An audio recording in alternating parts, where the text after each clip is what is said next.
They can. Hi, this is Krishna Iyer with the Iyer think tank in Delray Beach.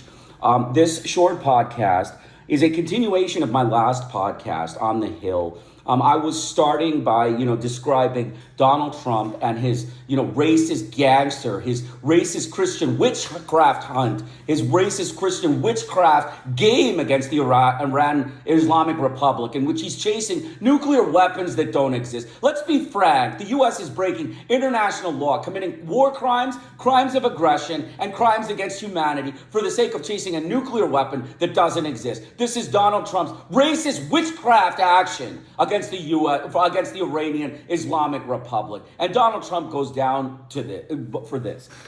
Additionally, with respect to the Hill's article, he is a racist. We have seen multiple statements calling him a racist. His statements of Somalian immigrants are, dogs or, garbage. They're American garbage is what he said about Somali immigrants. We remember all those statements that Donald Trump made. Statements grounded in racism of an ignorant man, an ignorant white Christian that has no idea about Somalia, has never visited Somalia, and does not know the problems of Africa. So that is what we are dealing with. We are dealing with someone who is a racist, Christian that is, completely devoid of any experience in politics, completely devoid of any experience, on a international level in the military. He has never served a day in the military. He has never served. He had got out of a military deferment through bone spurs, American deferment for bone spurs. That is his action. That is what happened to him. He got out of a military deferment for bone spurs. And additional to that, he never served a day. He has never had a senator position, a representative position, no positions. So our viewpoint on this is that the U.S. government is promoting an ignoramus to just wage war and do imperialism the way they see the only way it can be done these days, which is to just break international law, break all laws and, stick it to all the nations, the sovereign states, making them at the edge of their seats, making them paranoid in their capitals that the U.S. government is going to somehow come and kidnap me, torture me, or kidnap me and then disappear me, torture me, or murder me against international law. And that is the purpose of this regime change in Iran and this regime change in Venezuela. They want to set a precedent that American hegemony is meant to create paranoia among world leaders. And this is not going to work. This is not going to work because the U.S. government is failing in these wars, and they are failing against the Islamic Republic of Iran. They have not succeeded in anything they have done. And that is, a fact of the matter. That is the fact of what is happening here.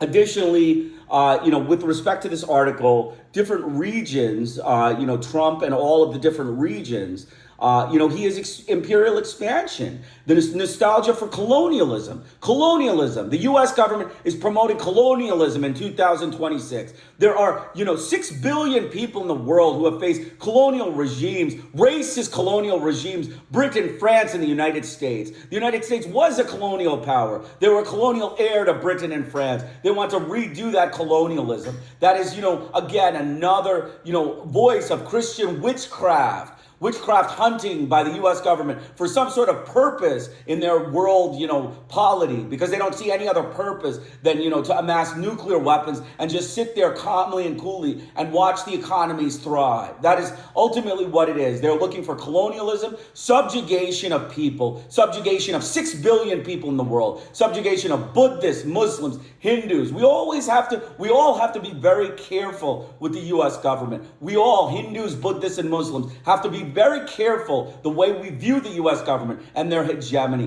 They will subjugate us at any notice if they have the power. So nobody is free. Nobody is completely immune to U.S. government influence and U.S. government racist power. Okay, that is ultimately what it is. Colonial racism and the colonial regime that Trump is trying to restart, nobody is immune to. So I strongly urge everyone to be very aware and, be very energetic and ready to attack, ready to, give podcasts, ready to give press conferences against the United States hegemony, against their actions against Iran and Venezuela and all of the future actions that Trump, seeks to, enact in his, vicious campaign of terror and colonialism that he is trying to restart.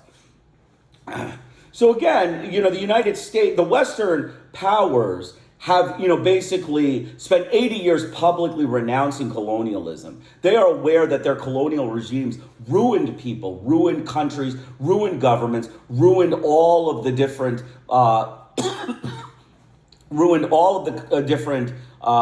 systems that were in place to protect people in those countries. They did it in Guatemala.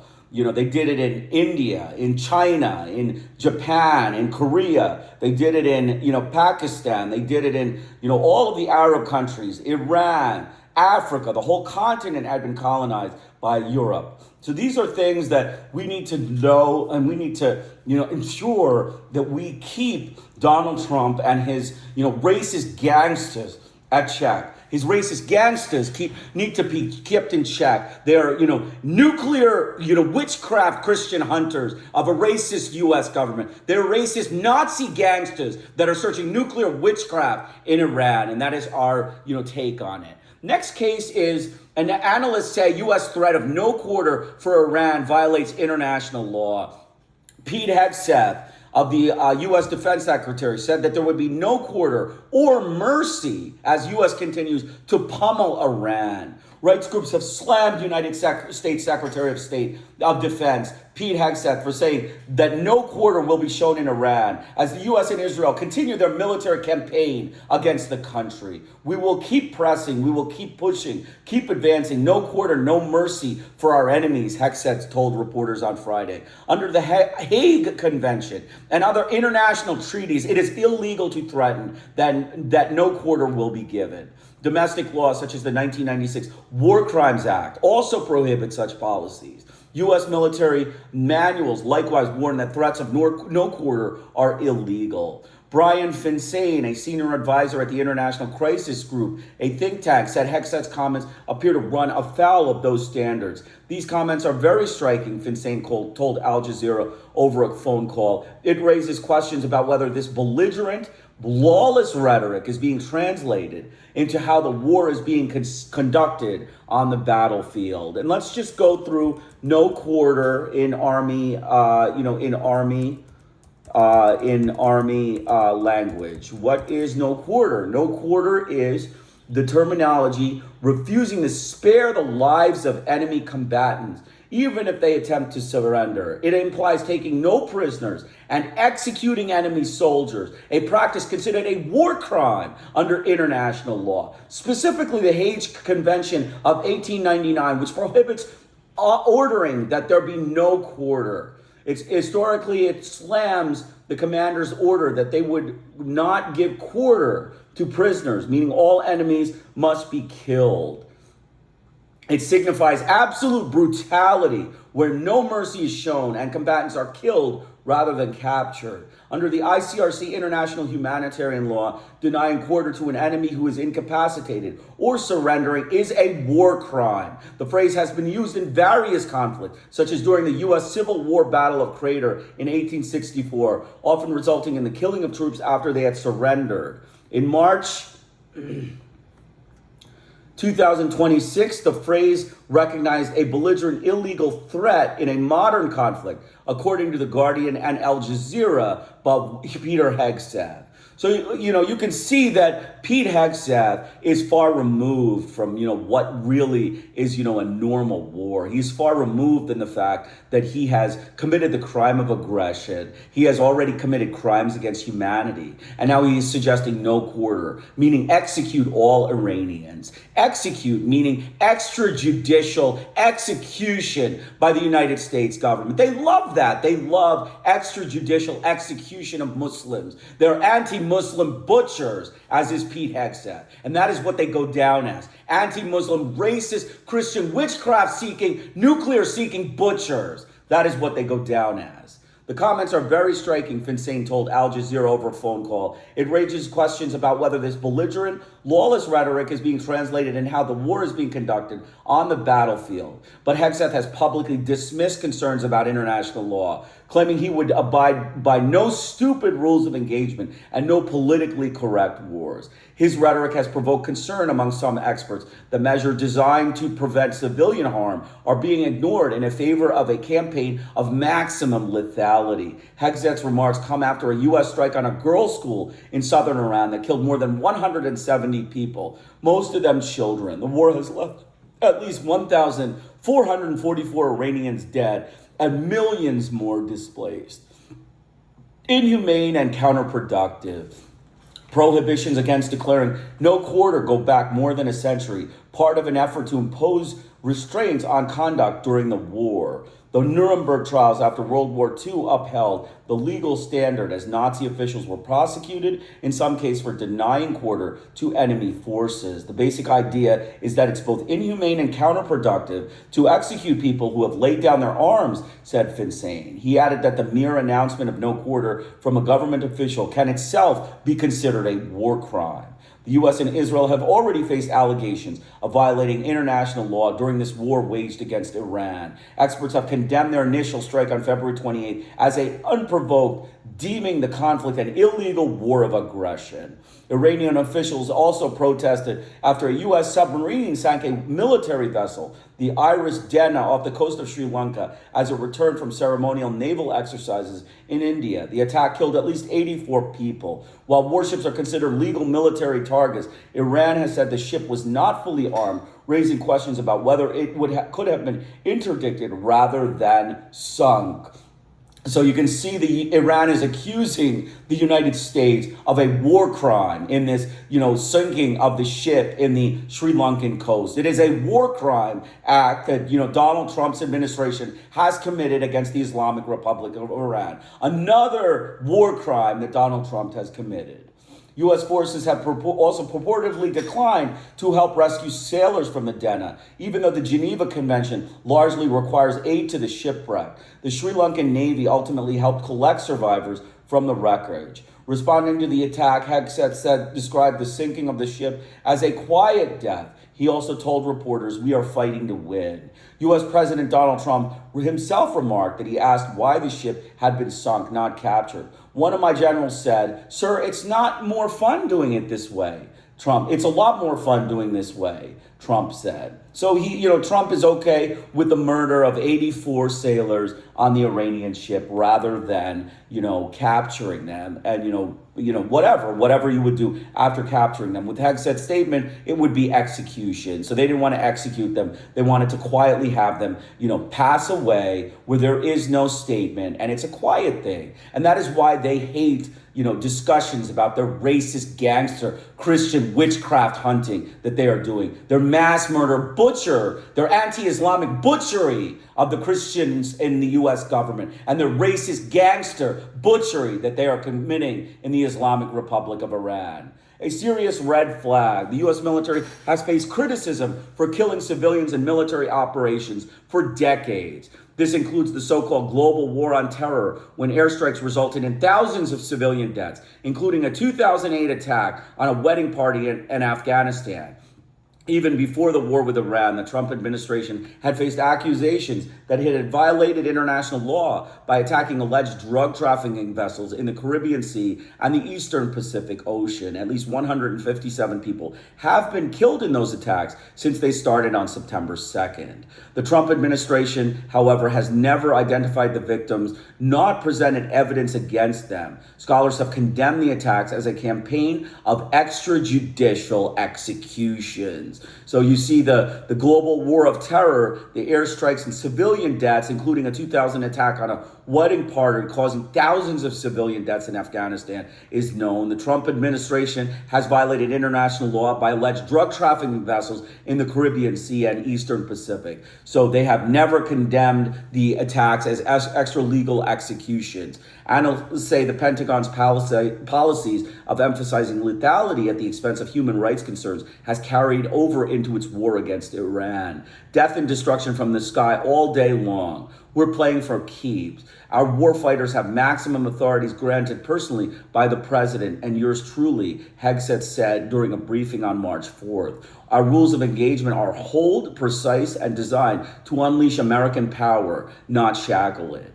Sarah Yeager, the Washington director at Human Rights Watch, called such rhetoric alarming. I've been engaging with the U.S. military for 2 decades, and I'm shocked by this language. Rhetoric from senior leaders matters because it helps shape the command environment in which U.S. forces operate, Yeager said. From an atrocity prevention perspective, languages that dismisses legal restraints is a serious red flag. While the impact of Hegseth's rhetoric on combat operations is not certain, a recent report from the watchdog group Air Wars found that the pace of U.S. and Israeli assault on Iran has far outstripped other military operations in modern history. Reports indicate the U.S. dropped nearly $5.6 billion worth of munitions in the first 2 days of the war alone. Air Wars says that the U.S. and Israel hit more targets in the first 100 hours of the Iran war than in the first 6 months of the U.S. campaign against ISIL. Following Hegseth's remarks on Friday, Senior Senator Jeff Merkley condemned the Pentagon chief as a dangerous amateur. He cited the attack on the Iranian girls' school as an example of the consequences. His no hesitation engagement rules set the stage for failing to distinguish a civilian school from a military target, Merkley wrote in a social media post. The result is more than 150 dead school girls and teachers from an American missile. So you can see Hegseth is, bringing the U.S. into a no-quarter war. He is, saying there is no mercy. There is no prisoners. It will be all executed. All people in Iran will be murdered if they are found. And that is the way the U.S. government is. It is a bunch of vicious thugs, hoodlums, and gangsters that are mass murdering hoodlums of the U.S. government conducting an anti-Muslim butcher campaign against the Islamic Republic of Iran. And that's, what it is. It's, we have an illegal crime of aggression. We have crimes against humanity, and we have war crimes, through the wazoo. And with this statement, it's, you can add genocide, the crime of genocide that Hegseth is proposing to, murder the Muslims that he captures in Iran. So continuing on, Trump's humiliating war miscalculation exposed. Trump was briefed several times on Iran's intention within the Strait of Hormuz, which has now become the country's strongest leverage. President Donald Trump, convinced that Iran would quickly bend to any U.S. pressure, repeatedly ignored his general's warnings about Iran's crippling a crucial oil shipping lane. General Dan Kane, the chairman of the Joint Chiefs of Staff, repeatedly warned Trump that Iran would likely disrupt the Strait of Hormuz in response to a U.S. attack, according to a new report on the Wall Street Journal. So let's, remember the Strait of Hormuz is a waterway between the northern peninsula and the southern peninsula. So that includes Oman and Oman on the south and Iran on the north. Oman is the southern neighbor and Iran is the northern neighbor. Historically, the peninsula has been controlled by both Oman and Iran, but Iran strategically has been recognized as the primary controller of the Strait of Hormuz. So any statements made by the U.S. government, by the British government, by any of the other governments that they will take action in the Strait of Hormuz against the Iranian regime is, an action of a crime of aggression. It is a second front in the war against Iran. It is, starting another war against the Strait of Hormuz. That is their sovereign strait. They have historically been responsible for the traffic through there. They are in control of that land, and Oman and Iran are not enemies. So, the fact of the matter is that the U.S. government needs to find another way to fix this oil supply. Otherwise, they will again commit another crime of aggression in the Strait of Hormuz. And that is, just a violent, racist Christian gangster group that is committing, criminal activity again and again. Criminally deranged lunatics of the United States government. Continuing on, sources told the Journal that Trump acknowledged the risk but moved forward with his deadly war anyway. Trump, 79, told his administration that he thought Iran would capitulate to the U.S. before it closed the strait, adding that even if the strait was threatened, the U.S. military could handle it. On Saturday, Trump said that several countries would be sending vessels to counter Iran's in the strait. Many countries, especially those who are affected by Iran's attempted closure of the Hormuz Strait, will be sending warships in conjunction with the United States of America to help keep the open strait and safe strait open. he said in a post to Truth Social he posted. Trump also said he hoped several countries, including U.S. allies, were being negatively impacted by his war enough to send their own military might to the effort. Hopefully China, France, Japan, South Korea, and the UK and others that are affected by artificial constraint will send ships to the area so that the Hormuz Strait will no longer be a threat by a nation that has been totally decapitated, he said, before threatening. In the meantime, the United States will be bombing the hell out of the shoreline and continually shooting Iranian boats and ships out of the water. This is, as Truth Social platform for Donald Trump expressing it publicly, that he will be bombing the hell out of the Iranian shoreline and shooting Iranian boats and ships, as well as their civilians and passengers out of the water. That is, civilian ships and boats out of the water. That is, the way to go, Mr. Trump. Murder the civilians, murder all that moves in the Strait of Hormuz. Just like your friend Richard Nixon murdered everything that moved in Vietnam so that he slaughtered hundreds and thousands of Buddhists just for fun, right? Just for fun. He wanted control. Kill anything that moves is Donald Trump's approach. And that is what he is saying here. I strongly urge the British government and all of the other governments considering sending assets to the Strait of Hormuz to not do so, to decline to do so. The U.S. has to get out of this war and has to explain itself. So we need to, accept the sacrifice that the U.S. has placed. And we need to get behind the U.S. in getting ourselves out of this conflict, not helping them out of this conflict. By sending your ships, you are committing the crime of aggression against Iran, a war that is already illegal, and you getting intertwined in an illegal war makes you complicit in the crime of aggression by the United States. So I strongly recommend these countries, the United Kingdom especially, because that has been on the list of people, but including France and Russia and China and Japan, South Korea, should not send any ships to the to the Strait of Hormuz to bail the United States out of their campaign of terror. They need to get out of this through their own military might. They're big boys. Mr. Trump is a big Christian boy. He needs to be able to show his big Christian boy ability in this military conflict. He's a big man. He's like an Eisenhower. He's a big guy, right? A racist big guy. So he needs to be responsible and show his ability out of this conflict. If the economy dives, then he needs to be the big boy and make the decisions to make the economy come better, not to, beg his allies for help in getting him out of this conflict and getting him out of the, this difficult situation he has put the world in through his short-sightedness and his racist Anglo-Christian witchcraft hunt for nuclear weapons.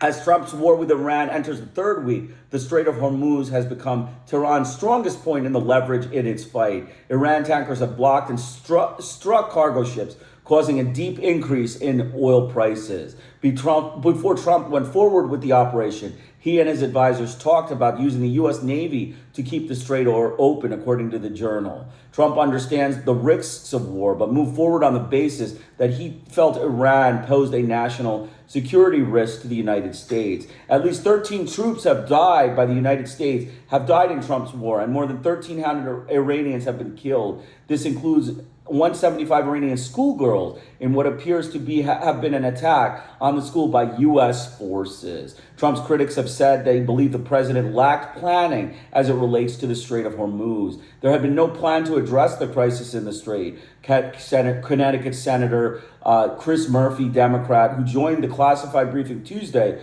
with the administration officials on the operation, said, "The fact that these guys didn't have a plan ahead of time and a week into the war still didn't have a plan was pretty shocking," he added. With the strait closed, the Pentagon is growing concerned that U.S. ships escorting cargo ships through the waterway would be targets unless the U.S. can destroy Iranian vessels. In his briefings with Trump, Kaine expressed confidence that the U.S. was capable of this. The Journal reported that some of Trump advisors outside the White House are looking for him in a way to find out of the war, but he has no intention of doing so. The president has given varying timelines as to when his war could end. He originally said strikes on Iran could last another 4 to 5 weeks, but walked that back a few days later and said the U.S. had already been victorious, while indicating that he would still continue with strikes.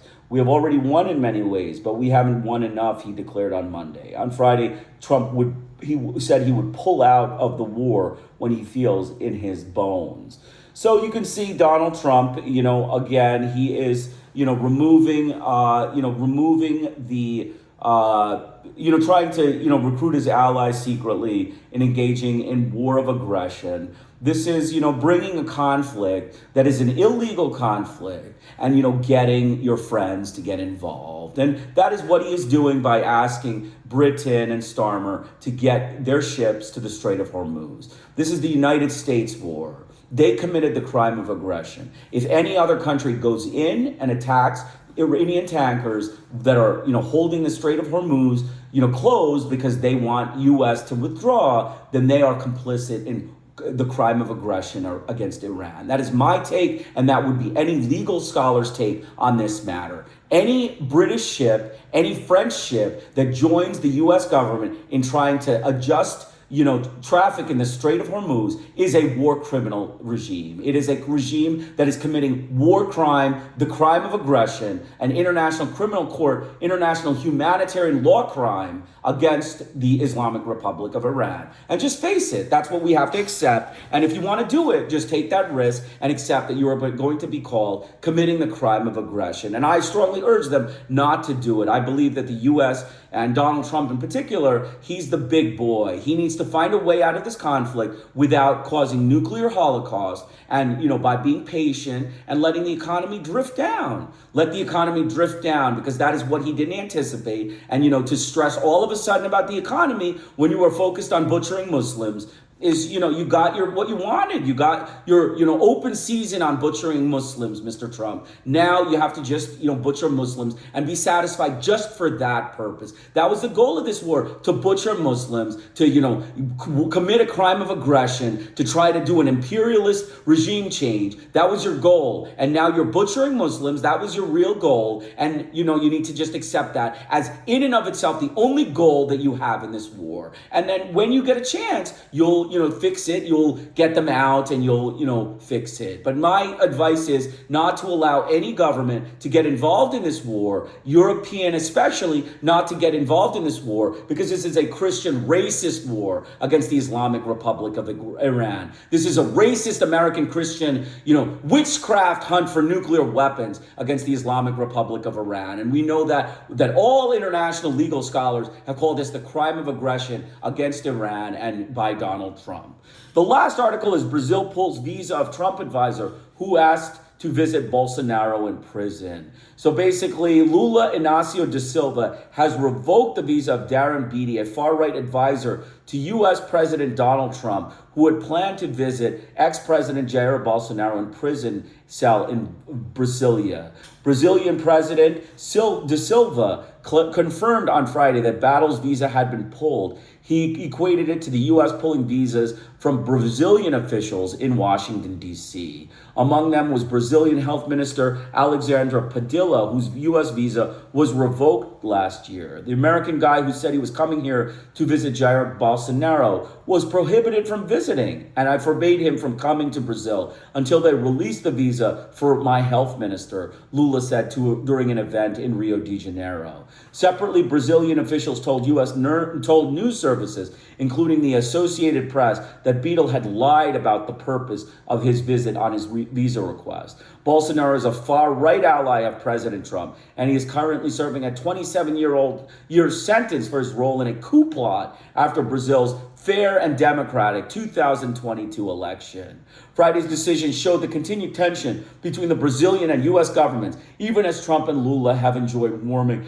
relations. Last August, Trump placed Brazil under heavy tariffs, some of the highest in the world, to protect against Bolsonaro's prosecution. He demanded that the country's legal system drop the case against Bolsonaro and accused Brazil of persecuting right-wing voices. After Trump met Lula at the UN General Assembly in September and again at a summit at the ASEAN in October, relations between the two leaders improved. Lula also reached out by telephone in October in a bid to ease the cumulative 50% tariffs on certain Brazilian products. On November 20th, Trump responded by issuing an executive order modifying the scope of tariffs on Brazilian exports like beef and coffee. But speculation has remained high that Trump could again intervene in the country's domestic politics to boost the prospects of the Brazilian right. Brazil is set to hold a new presidential election in October, where Lula is facing off against Bolsonaro's oldest son, Flavio. Lawyers for the imprisoned Bolsonaro had asked the Brazilian Supreme Court to approve a visitation request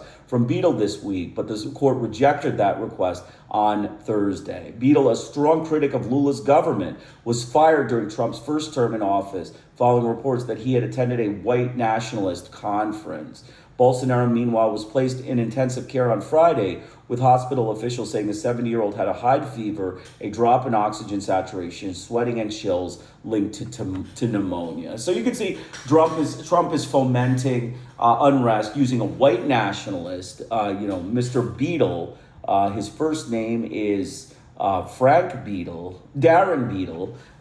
He is a white nationalist, far right, racist of the U.S. polity, and he is an advisor to Donald Trump, who is trying to visit Bolsonaro. And, Donald Trump is trying to promote the right-wing dictatorship in Brazil. Another, example of U.S. racist gangsters, forcing their right-wing politics on, regimes like Brazil and Venezuela and Chile and all of the South American countries, so that they can, do their, standard capitalist hegemony, their murder of civilians, their extra legal executions, their kidnappings and enforced disappearances, their torture and their rapes. That is what the U.S. government loves to do in South America. It loves to promote its, value system for non-whites. Its value system for non-whites is extra legal execution and forced disappearances or kidnappings.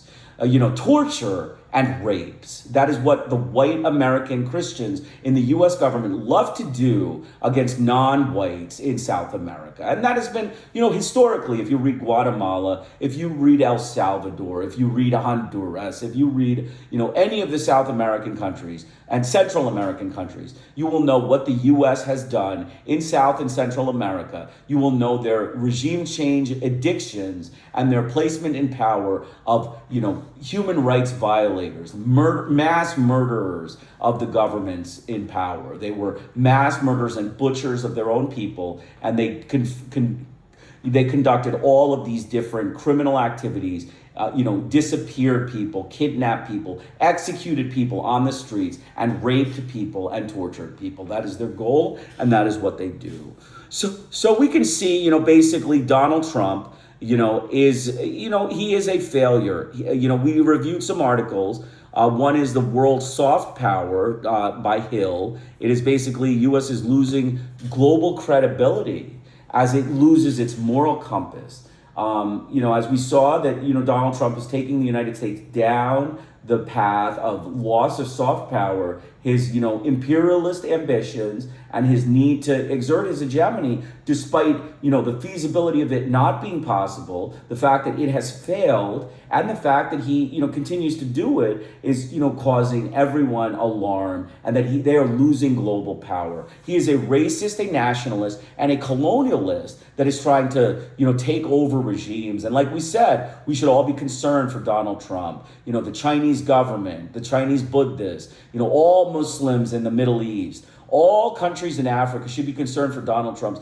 need for hegemony and need for racism. Okay, that is important. Let us just, accept that that is something that everyone should be concerned about. The next article that we talked about was and in addition to that, in addition to Donald Trump's colonial interest and his colonial ideas, he has, basically reiterated that to Western leaders, even though Western leaders have tried to distance themselves from colonialism for the past 80 years. Okay, most people know colonialism as a racist gangster group. It is a racist group of gangsters of the British government and the French government that committed crime after crime against humanity, against its colonial subjects. They, enforced disappeared them. They executed them. They tortured them. They raped them. This is, an unchecked amount of aggression and oppression against the colonial regimes. And Donald Trump is looking for this to restart. He's looking to restart an anti-colored colonialist regime against all of the colored peoples of the world, and that's what he is doing. Next is analysts say U.S. threat of no quarter for Iran violates international law. Again, no quarter is the fact that you slaughter anyone that you come in contact with, even if they drop their weapons or even if they surrender. You slaughter them, you execute them, you take no prisoners, you give them no mercy. They're given no mercy. They're murdered like just animals. They're just murdered like animals. No human rights, just animalistic murder by Hegseth. That was pretty straightforward. U.S. government is showing its last wars. It's continued repetitive process of war criminality. It's need for war criminality. The third article we talked about was Brazil pulls the visa of Trump advisor who asked to visit Bolsonaro in prison. The friction between the U.S. government and Brazil is known in this article from March 13, 2026, in which, Donald Trump is sending an advisor to visit Bolsonaro in prison, who, is a right-wing ruler. He is a right-wing dictator, in an effort to, enforce the Brazilian government into right-wing politics and into accommodating a right-winger. Now, he says that he is accusing Brazil of persecuting right-wing voices. Donald Trump is a delusional criminal lunatic. He is a criminal mass murdering delusional lunatic. Brazil is not silencing right-wing voices. Brazil is silencing an extrajudicial executor, an enforced disappearer, a torturer, and a rapist. So this is not giving, problems to a right-winger. He is giving problems to a fundamentalist racist that is committing criminal acts against his people. So Donald Trump is, as a delusional criminal lunatic of the U.S. government, he is, promoting this sort of thing. And he is trying to, vie for sympathy by Brazil, sympathy that, the right-wingers don't have enough power in South America, when they are subverting elections left and right, where they're murdering people left and right on the left, and they're doing all sorts of criminal activities in South America. Trump is no newbie to South America. He is a criminal rogue. He kidnapped Maduro like a vicious thug. And, he would be okay with executing any number of Hispanics in South America because, that's the way he is. He is an anti-Hispanic butcher. In addition to all of his other butcheries, his anti-Muslim butchery and his, anti-Hindu butchery and his anti-black butchery. That is what he is. That is what he goes down as. But in this case, he is an anti-Hispanic butcher that is, trying to get, the South American governments into right-wing dictatorship so that he can murder the Hispanic people. That is what he has done. That is who he is. And then finally, our last article is Trump's grave miscalculation about the Strait of Hormuz. We understand that, Trump has gravely miscalculated the fact that Iran was not beaten and has, gained control of the Strait of Hormuz. And now the U.S. government has no way of trafficking oil. And now they're begging their European allies, they're begging France, China, United Kingdom, Russia, and all the other countries to get involved in this war. My advice, just, hands off. Just let the U.S. handle this. Let the barrels of oil go the way they're going. Complain to Washington. Make your ears known to Washington that they messed up so that the origin of this problem, maintains the stress level that they need to maintain. All countries should go to Washington and complain about this war and this, action that Donald Trump did that is creating this oil problem, not to try to bail him out and try to assuage this situation. Donald Trump is a gangster. He is a Christian gangster on a nuclear witchcraft hunt for nuclear weapons in the Islamic Republic of Iran. And ultimately, he is an anti-Muslim slaughterer. He's an anti-Muslim butcher that is responsible for mass murder of Muslims. And that is what he goes down as. So let's know that, attacking the Strait of Hormuz is against international law. Okay, attacking the Strait of Hormuz is against international law because you are attacking a sovereign state that is, not, a threat to you or a threat to any security. Economic security is not security. Threat to security is, defense security, murder security, threat to your safe. And they are at a war with the United States. And so there is no way that, this would not be considered a criminal act by the British government or the French government in, interceding in the Strait of Hormuz.